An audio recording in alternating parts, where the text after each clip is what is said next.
Dan kafaratkanlah dosa duduk di dalam masjid dalam keadaan berjunub. Kadang pernah dulu dalam keadaan berjunub duduk dalam masjid, dosa. Karena orang berjunub haram menetap dalam masjid.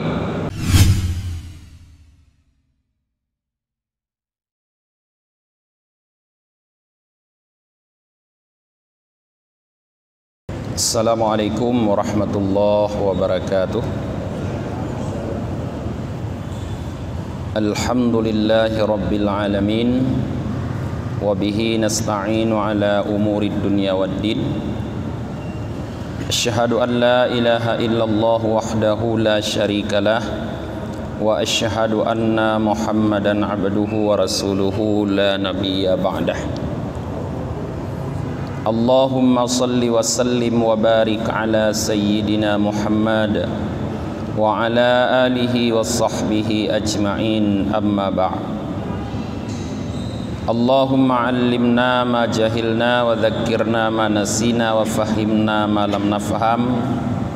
Subhanaka la ilma lana illa ma 'allamtana innaka antal alimul hakim. Rabbi shrah li sadri wa yassir li amri wahlul 'uqdatam min lisani yafqahu qawli.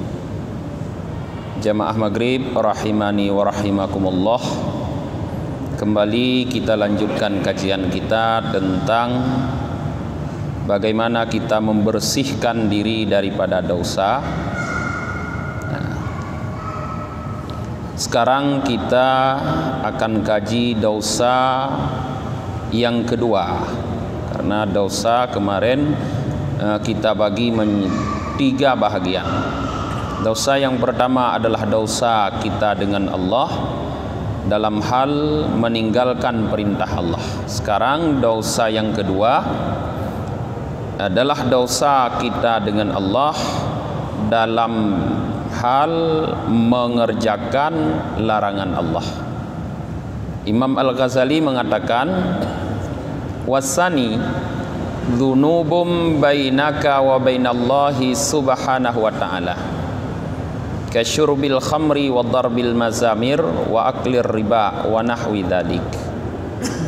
Dosa yang kedua adalah dosa-dosa yang terjadi di antaramu dan di antara Allah Subhanahu wa ta'ala. Artinya dosa kita kepada Allah. Seperti syurbil khamri, seperti minum khamar, wa darbil mazamir, dan bermain alat musik, wa aklir riba, dan makan riba, wa nahwi dzalik, dan seumpama demikian. Jadi di sini Imam Al-Ghazali tidak menyebutkan nama dari dosa tersebut, tapi memberikan contoh. Dari semua contoh yang disampaikan, syurbal khamri, darbil mazamir, dan aklir riba, dapat kita pahami bahwa dosa model kedua adalah mengerjakan larangan Allah. Karena dari contoh adalah semua perbuatan yang dilarang oleh Allah Subhanahu wa ta'ala.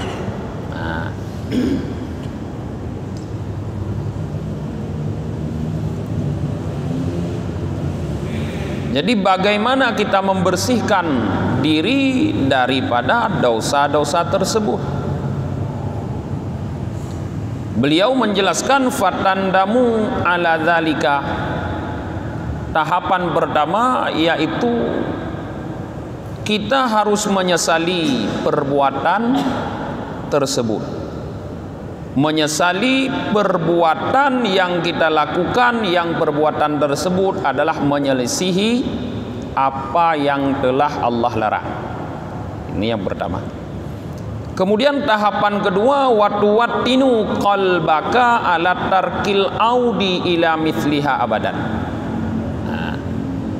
Jadi tetapkan dalam hatimu, ya, tetapkan hatimu untuk meninggalkan kembali kepada seumpama dosa tersebut selama-lama. Artinya kita bertekad bulat untuk tidak lagi melakukan dosa yang telah kita lakukan dahulu.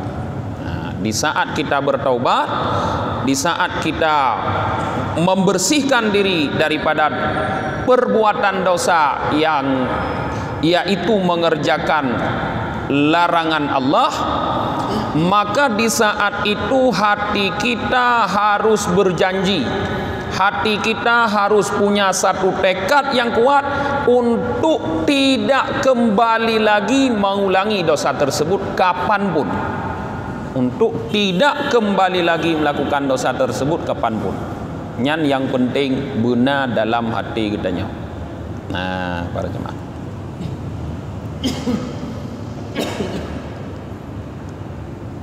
kemudian di dalam kitab Sirajut Talibin, Syekh Ihsan Muhammad Dahlan menjelaskan, "Tsumma ta'ti minal hasanati bimiqdari tilka sayyi'at ba'da an tahsaba miqdaraha min haitsu kabarika wa muddatika." Kemudian setelah apa yang tadi dijelaskan oleh Imam Al-Ghazali, setelah kita menyesali dan menetapkan tekad untuk tidak melakukannya lagi, kata Syekh Ihsan, kemudian lakukanlah berbagai macam kebaikan-kebaikan yang seukuran, setimpal dengan kejahatan-kejahatan yang telah kita lakukan. Kejahatan di sini dicontohkan oleh Imam Al-Ghazali tadi, syurbil khamar, minum khamar. Artinya taubat daripada minum khamar, membersihkan diri daripada dosa minum khamar itu, setelah menyesali dan bertekad untuk tidak mengulangi perbuatan minum khamar itu, lakukan kebaikan-kebaikan sebanyak mungkin yang sebanding dengan dosa minum khamar tersebut, kata Syekh Ihsan. Jadi lakukan kebaikan. Kapan kebaikan itu kita lakukan? Ba'da an tahsaba miqdaraha, setelah kita menghitung ukuran kejahatan yang pernah kita lakukan. Artinya kita bisa melakukan kebaikan yang setimpal dengan kejahatan didahului oleh menghitung dulu berapa besar atau berapa banyak kejahatan yang kita lakukan. Misal kita contohkan kejahatan tadi, minum khamar. Berapa botol khamar telah kita minum? Hitung. Supaya kita bisa melakukan kebaikan yang setimpal dengan jumlah botol minuman khamar yang telah kita habiskan. Nah, semenjak kapan? Semenjak besar dan sampai masa engkau. Artinya semenjak kita balik sampai sekarang, berapa banyak dosa minum khamar itu telah kita lakukan? Hitung kembali, kata Syekh Ihsan. Setelah kita hitung, wa tatlub likulli maksiatin minha hasanatan tunasibuha.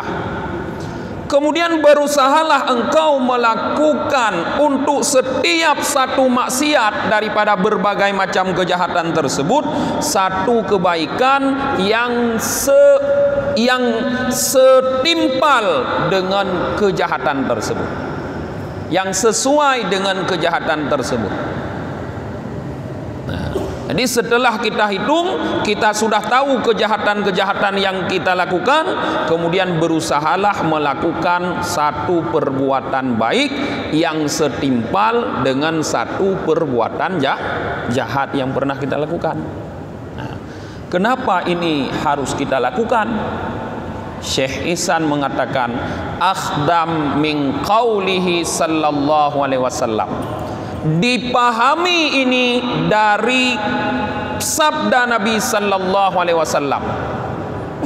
Artinya apa yang disampaikan oleh Syekh Ihsan ini bukan hanya pemikiran beliau semata, tetapi ini adalah apa yang dipahami dari hadis Nabi, di mana Nabi sallallahu alaihi wasallam bersabda, "Ittaqillaha haitsuma kunta wattabi'is sayyi'ata hasanata tamhuha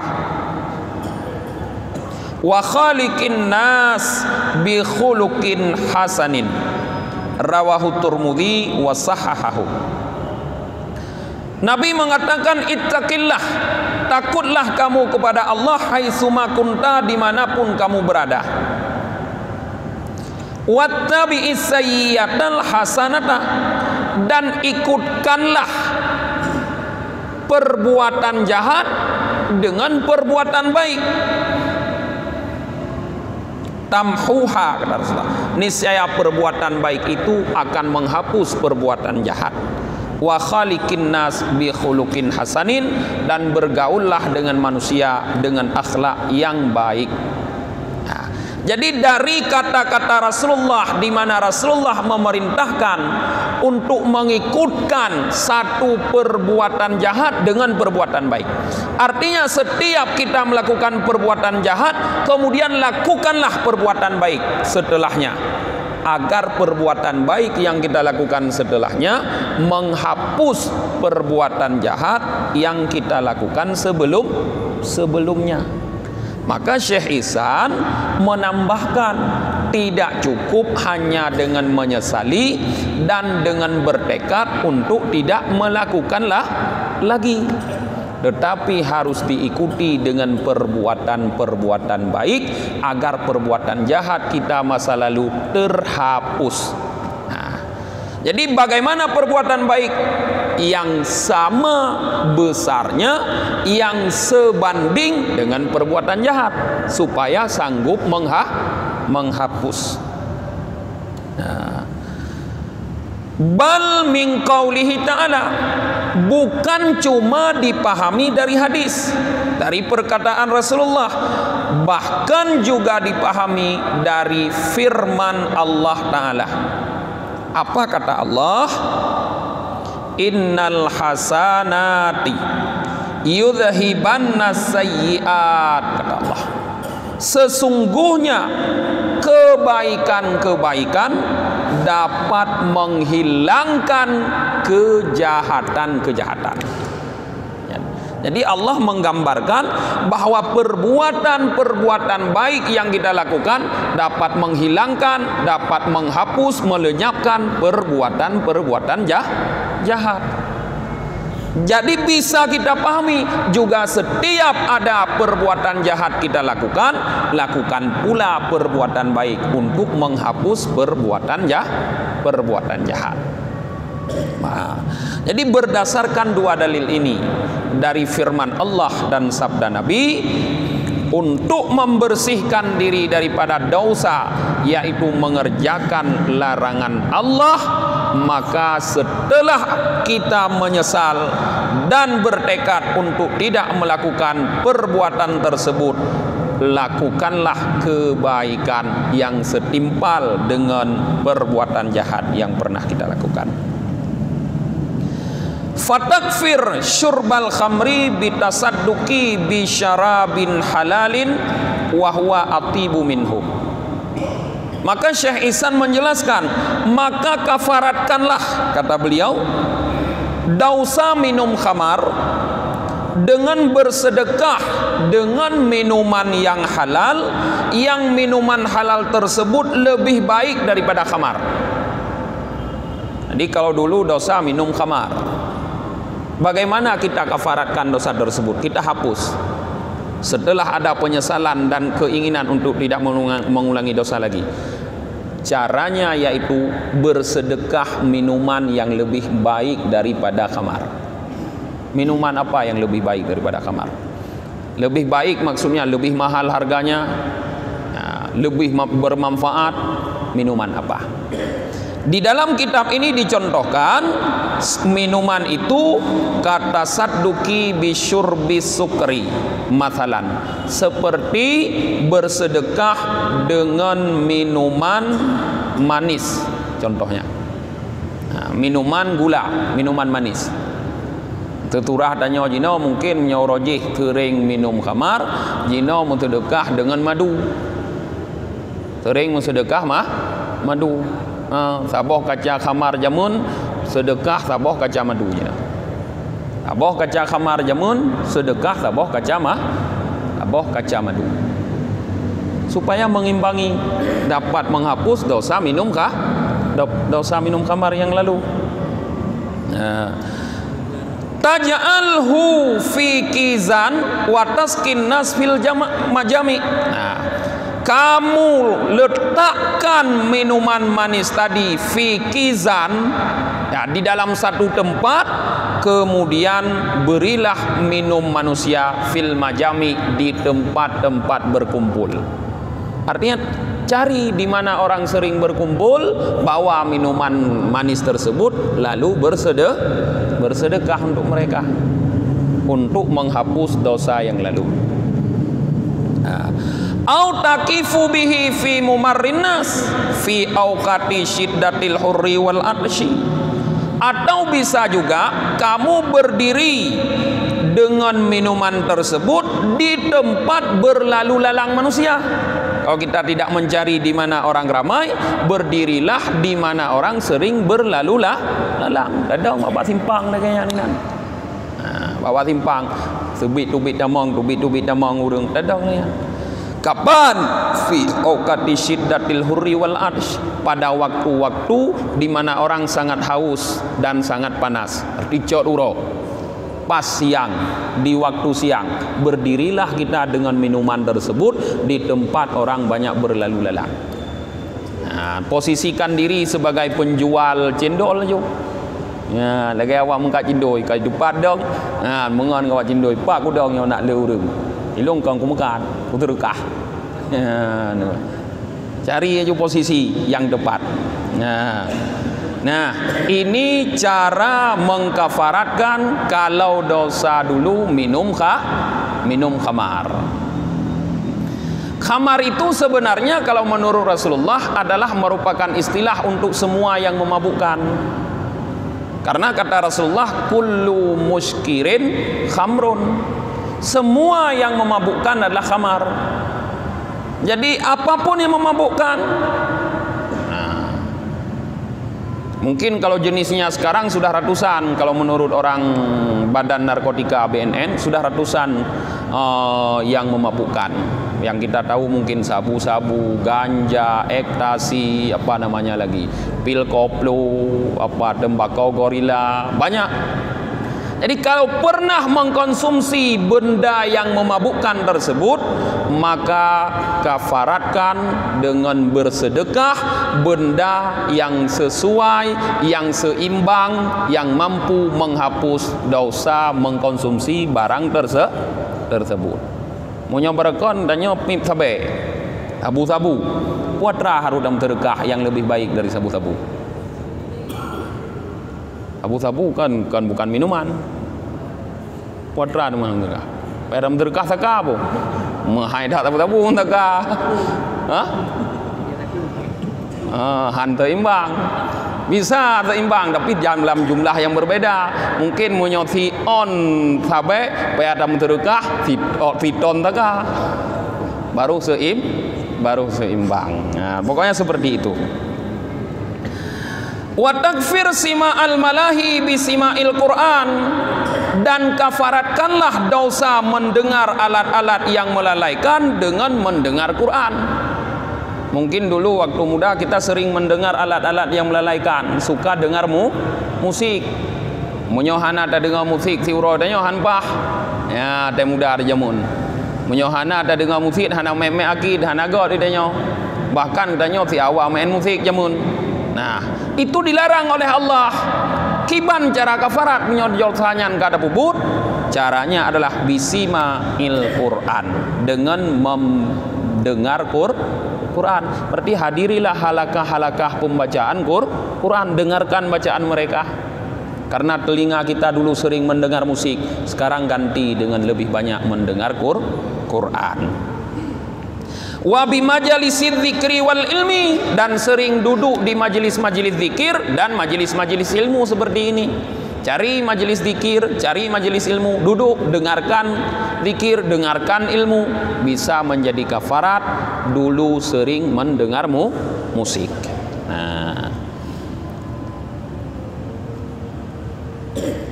wa takfiri akli riba bitasadduqi bita'amil halal, dan kafaratkanlah makan riba dengan bersedekah makanan yang halal.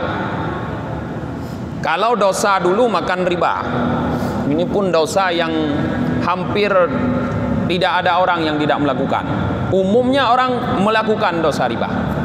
Walaupun padahal dosa riba adalah dosa yang diancam oleh Allah dengan adabun azim, adab neraka jahanam, karena kata Allah, faman ada, siapa yang mengulangi setelah Allah berikan peringatan, dia mengulangi kembali melakukan dosa riba, falahu adzabu jahannam, maka bagi orang tersebut azab neraka jahanam, hum fiha khalidun, kata Allah, mereka kekal dalam neraka. Ancamannya ngeri. Ancaman daripada dosa makan riba, kekal dalam neraka. Makna kekal dalam neraka artinya kita tidak akan pernah masuk surga kalau tidak bertaubat dari dosa riba. Tidak ada orang yang pernah melakukan dosa riba, padahal riba itu sudah dilarang oleh Allah, tapi dia lakukan. Kalau dia tidak bertaubat, maka ancamannya dia akan kekal dalam neraka, tidak akan pernah masuk surga. Kalau diancam kekal dalam neraka, artinya dia akan dibuat oleh Allah mati dalam keadaan kufur. Karena tidak mungkin orang beriman kekal dalam neraka, karena Rasulullah sudah mengatakan, man kana fi qalbihi mithqalu dzarratin minal iman dakhalal jannah. Rasulullah sudah menjamin siapapun yang dalam hatinya ada sebesar biji sawi iman pasti masuk surga. Tapi ini pemakan riba Allah ancam kekal dalam neraka, tidak akan masuk surga. Maka maknanya Allah akan buat dia di saat meninggal dalam keadaan kufur. Kafe duluan dicabut iman, gutare ile gepegadah le iman lam dada, leh gepegadah iman lam dada li Allah, baru gejok nyawang li malik maut. Akan sama dengan kejadian yang sering dibaca di dalam kitab-kitab, yaitu meninggalnya Syekh Barsisah dan Syekh Bal'am bin Bahura. Dua orang ahli ibadah tapi meninggal dalam keadaan kufur. Jadi seahli apapun ibadah kita sekarang, kalau kita tidak bertaubat dari dosa-dosa tersebut, bisa saja nanti waktu meninggal bi ghairi iman, dengan tanpa iman. Hana iman. Nah, hati-hati para jemaah. Maka untuk taubat gimana cara tanya ubah? Kalau kita dulu pernah makan riba, sekarang bersedekahlah dengan makanan halal. Biasa tanya masjid-masjidnya karena sedekah setiap subuh ada sedekah nasinya yang merasa-rasa ju napa jauh riba rojeh bek tuah gurung pegah ne mebu masjid ada bengoh ne bungkoh ada ju belolo tertuh bungkoh ti bengoh ne mai masjid hana payah nak pegah ilungnya dosa baju riba rojeh makam terkah bu hana payah nyen thoi ngendron dengan Allah kamu pokok jih nabu bengoh abe hana payah pegah ya gumupo menjogro yang nana pajuh riba nyet nak pegah yang nana tikara mandum na ulam yang mat-mat SK pemerintah balu na SK langsung pudu bak bank jucok rumah. Ini riba ya kan? Nah, ya hati-hati, taubat. Kalau tidak mau kekal di dalam neraka. Kemudian gimana? Rumah kredit. Tidak semua kredit riba tapi. Ya katanya ada bahasnya, ya kan? Dalam persoalan fikih. Tidak semua kredit riba. Bukan kata-kata kredit yang riba. Riba itu ada definisinya. Kullu qardin jara alaihi manfaah. Setiap akad utang piutang yang berlaku atasnya manfaat, itu riba. Jadi sesuaikan aja dengan definisi. Kalau kita sudah tahu definisi, pasti kita paham apa yang masuk ke riba. Akad utang piutang artinya ijab dan kabul memakai suatu barang orang yang dinamakan utang yang dipersyarat ada manfaat untuk pemilik barang. Nepakai atalung dipluh, aten bayu siblah. Nyan riba disyaratkan di dalam akad. Bukan kita yang membayar lebih, tapi memang dipersyaratkan. Nyan riba. Nyan. Nah. Kemudian wa takfir qu'uda fil masjidi junuban bi i'tikafi fihi ma ashtighali bil ibadah. Dan kafaratkanlah dosa duduk di dalam masjid dalam keadaan berjunub. Kadang pernah dulu dalam keadaan berjunub duduk dalam masjid, dosa.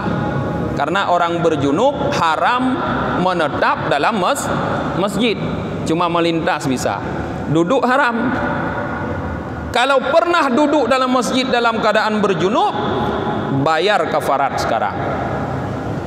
Kafaratkan. Arti kafarat apa? Hapus dosa tersebut. Dengan apa kita menghapus? Bil i'tikafi fihi, dengan sekarang melakukan i'tikaf di dalam masjid dalam keadaan suci, ma'astighali bil ibadah, dan yang berserta menyibukkan diri dengan beribadah. Artinya bukan hanya i'tikaf diam saja, tapi beriktikaf dalam rangka beribadah. Duduk dalam masjid dalam rangka beribadah, bisa duduk mendengar pengajian, niat iktikaf dalam masjid, bisa duduk baca Quran, bisa juga sambil melakukan ibadah salat dalam masjid. Itu bisa menghapus dosa pernah duduk dalam masjid dalam keadaan berjunub. Wa takfir masalil mashafin muhaddasan bi ikramil mashaf wa kasrati qiraatil Qur'an minhu wa kasrati takbilihi. Dan kafaratkanlah, hapuslah dosa menyentuh bagi mashaf dalam keadaan berhadas dengan memuliakan mashaf. Kalau kita mungkin dosanya menyentuh mashaf dalam keadaan berhadas. Mashaf itu adalah lembaran-lembaran yang dalam lembaran itu ditulis Quran. Itu mashafnya, mashaf Qurannya mashaf. Rupanya pernah kita menyentuh dalam keadaan berhadas. Padahal orang yang berhadas haram menyentuh mashaf. Karena Allah mengatakan la yamassuhu illal mutahharun. Tidak boleh memegang mashaf kecuali orang-orang yang suci. Rupanya pernah kita dalam keadaan tidak suci menyentuh mashaf tanpa ada odor syar'i. Nah, berarti kita sudah berdosa. Bagaimana cara menghapus dosa tersebut? Cara menghapus dosa tersebut adalah bi ikramil mashaf, dengan memuliakan mashaf. Di antara cara memuliakan mashaf adalah meletakkan mashaf pada tempat yang agak tinggi, yang di atas mashaf itu tidak ada benda lain, tidak ada sesuatu yang lain. Misalnya kita letakkan di rak buku kita atau rak kitab, yang paling tinggi mashaf. Di rak paling tinggi itu mashaf Quran, di bawahnya baru kitab-kitab atau buku-buku yang lain. Di atas mashaf jangan meletakkan benda apapun. Itu bahagian daripada memuliakan mashaf. Baik itu mashafnya na kacamata, na HP, na kopiah dalam. Ya, jangan. Tetapi mashaf adalah ada pada tempat yang paling tinggi. Dan juga kasrati qiraatil Qur'an min, dengan banyak membaca Quran dari mashaf tersebut. Baca Quran yang banyak dari mashaf itu. Nah, wa kasrati takbilihi, dan banyak mengecup Quran. Banyak mengecup Quran. Itu adalah cara mengkafaratkan dosa pernah menyentuh dalam keadaan berhadas. Wa bi an taktuba mashafan wa taj'aluhu waqfan, dan bisa juga dengan cara kamu menulis mashaf. Kalau orang dulu ditulis, kalau kita sekarang kita beli mashaf sebanyak-banyaknya, kemudian mashaf tersebut kita wakaf. kepada tempat-tempat yang membutuhkan. Bisa menjadi penghapus dosa pernah menyentuh mushaf dengan tidak suci. Wa hakadza ila ma yunasibud dunub. Seperti itulah kata Syekh Ihsan, apapun perbuatan baik yang kita lakukan yang seimbang sesuai dengan dosa. Jadi lihat dosa apa yang pernah kita lakukan. Artinya hitung kembali, renungi kembali para jamaah, catat kembali dosa-dosa apa yang pernah lakukan. Perbuatan larangan apa yang pernah kita lakukan, catat dulu. Pernah minum khamar, catat berapa kali, berapa botol. Pernah berzina, catat. Pernah makan riba, seberapa banyak, catat. Mungkin apapun larangan Allah yang pernah kita lakukan. Pernah berjudi, seberapa banyak, catat. Setelah kita catat semua sudah jelas, baru kafaratkan masing-masing. Artinya hapus masing-masing dengan perbuatan yang seimbang dengan dosa itu masing-masing. Apapun yang belum disebutkan di sini karena sangat banyak. Wa adda jami'al ma'asi ghairu mungkin. Sebenarnya menghitung semua maksiat tidak mungkin, kata Syekh Ihsan. Wa innamal maksudu suluku tarikul mudadah. Tetapi hanya saja maksud kenapa disuruh hitung, walaupun sebenarnya tidak mungkin kita menghitung seluruh perbuatan maksiat yang kita lakukan.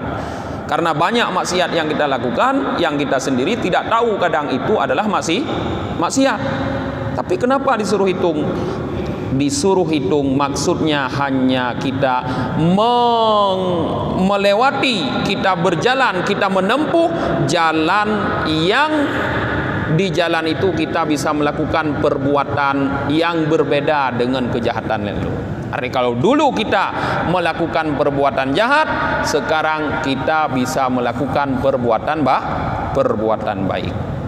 Fa innal marida innama yu'aliju bididdihi liyuqawamahu fayaqtadil mizan. Karena sesungguhnya orang sakit, kata Syekh Ihsan, ya, karena sesungguhnya penyakit hanya saja diobati penyakit tersebut yaitu dengan lawannya. Dengan lawannya, supaya kalau penyakit tersebut diobati dengan lawannya atau dengan antinya, kita mampu melawan penyakit tersebut, fayaqtadilul mizan, maka kita juga harus memperhatikan keseimbangan badan. Jadi kata Syekh Ihsan, di saat kita mengobati penyakit, yang pertama obat harus sesuai dengan penyakit. Kemudian juga dalam pemberian obat kita harus memperhatikan badan orang yang sakit, kondisi tubuhnya. Maka nenging urang bi ubat kan periksa tubuh dile. Sakit ke depu pun sakit ule. Tapi periksa darah dile, periksa perut dile. Nak sesuai waktu pemberian obat. Maka seperti ini juga penyakit yang dimaksud di sini yaitu maksiat dulu, dosa-dosa. Periksa dulu dosa yang dilakukan orang. Nak sesuai pemberian obat, yaitu nak sesuai perbuatan baik yang kita lakukan sekarang. Nak sesuai. Apabila tidak sesuai, tidak mampu menghapus perbuatan jahat yang lalu. Wa kullu dhulmatin irtafa'at ilal qalbi bimaksiatin fala yamhuha illa nurun irtafa'at ilaiha bita'atim min jinsiha. Karena semua kegelapan yang terangkat ke hati dengan sebuah maksiat itu tidak akan bisa dihapus kecuali dengan cahaya yang diangkat ke hati dengan sebuah ketaatan dari jenisnya. Jadi hati kita yang sudah hitam sebab maksiat yang dulu kita lakukan tidak akan bisa diterangkan kembali, tidak akan bisa dibersihkan kembali, kata Syekh Ihsan, kecuali dengan cahaya yang sesuai dengan hitamnya hati tersebut. Kiban hitam ke hati itu, ya, bersesuai cahaya. Hitam ngelege hitam musuh cermin. Cermin tanya kata cet hitam.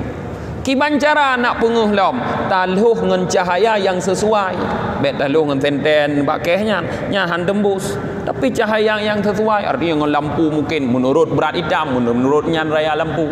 Begitu juga, begitu besar dosa, sebegitulah juga besar harus perbuatan baik kita lakukan. Nah, falidzalika yambaghi an tamhi kulla maksiatin kulla sayiatin bihasanatin min jinsiha ma'al madadid. Karena demikian, kata Syekh Ihsan, sepatutnya engkau menghapus setiap kejahatan yang engkau lakukan dengan sebuah perbuatan baik dari jenis maksiat tersebut yang sesuai. Karena kata beliau, fa innal bayada yazalu bisawad la bil hararah wal burudah. Karena putih itu akan hilang dengan hitam, bukan dengan panas dan bukan dengan dingin. Inilah tahapan-tahapan yang halus di dalam menghilangkan maksiat yang pernah kita lakukan.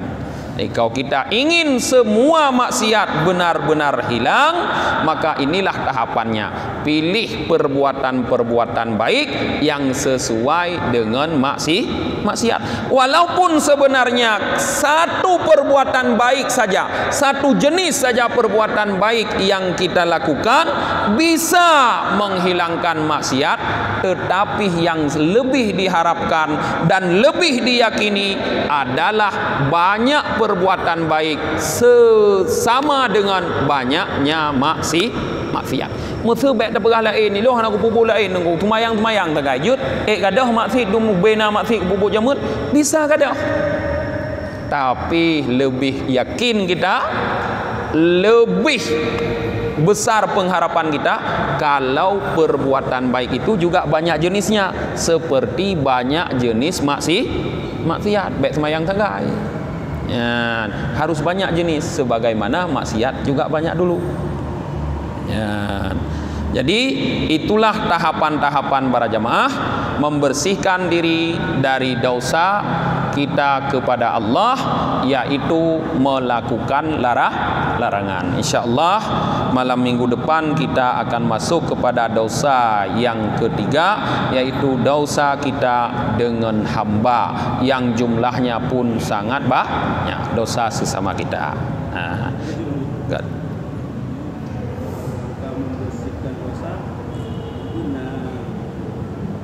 fisik yang kuat dengan materi-materi. Memang saya kadang doa fisik apura materi pika anak punale mendosa sawai bila yang naik je pupuk yang rutin sembahyang puasa yang pupuk terputus di banjaran. Tinggal perbesarlah harapan kepada Allah, perbesar sifat rajak. Mudah-mudahan Allah mengampuni. Raja harus lebih besar, mengharap ampunan dari Allah harus besar. Mudah-mudahan Allah ampuni, walaupun tidak kita lalui tahapan ini. Kita tutup pengajian dengan membaca doa akhir majlis. Subhanakallahumma wa bihamdika wa nashhadu an la ilaha illa anta wa nastaghfiruka wa natubu ilaik. Subhana rabbika rabbil izzati amma yasifun. Wassalamun alal mursalin walhamdulillahi rabbil alamin. Sallallahu ala Muhammad sallallahu alaihi wasallam. Sallallahu ala Muhammad sallallahu alaihi wasallam. Sallallahu ala Muhammad ya Rabbi salli alaihi wasallim.